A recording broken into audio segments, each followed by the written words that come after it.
அகர முதல எழுத்தெல்லாம். பாஸ்கர் மதிவதனி குரலில் குரல். எழுத்தெல்லாம். பால் பொருட்பால்.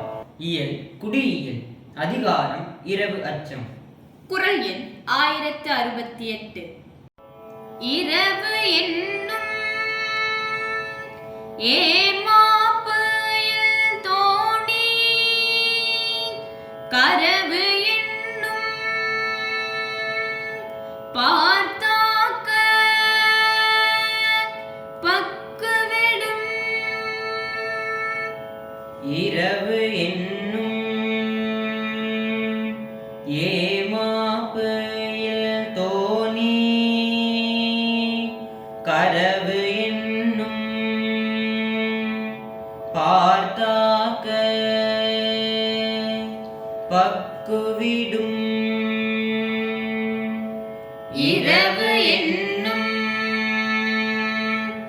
ஏமாப்பையில் தோணி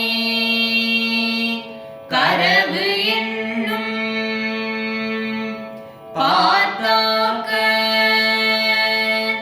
பக்குவிடும்.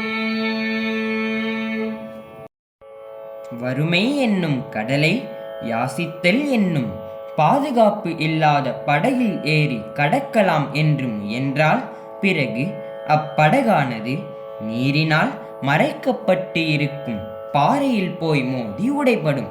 அதாவது ஒருவன் தன் வறுமையை உழைத்து தீர்க்க முயலாமல் பிறரிடம் சென்று யாசித்து தீர்க்கலாம் என்று நினைத்தால் பிறகு உள்ளதை மறைத்து இல்லை என்று சொல்லும் கல் நெஞ்சத்தாரிடம் போய் அவமானப்பட்டு அழிவான் என்பதாக சொல்ல வருகிறார் திருவள்ளுவர்.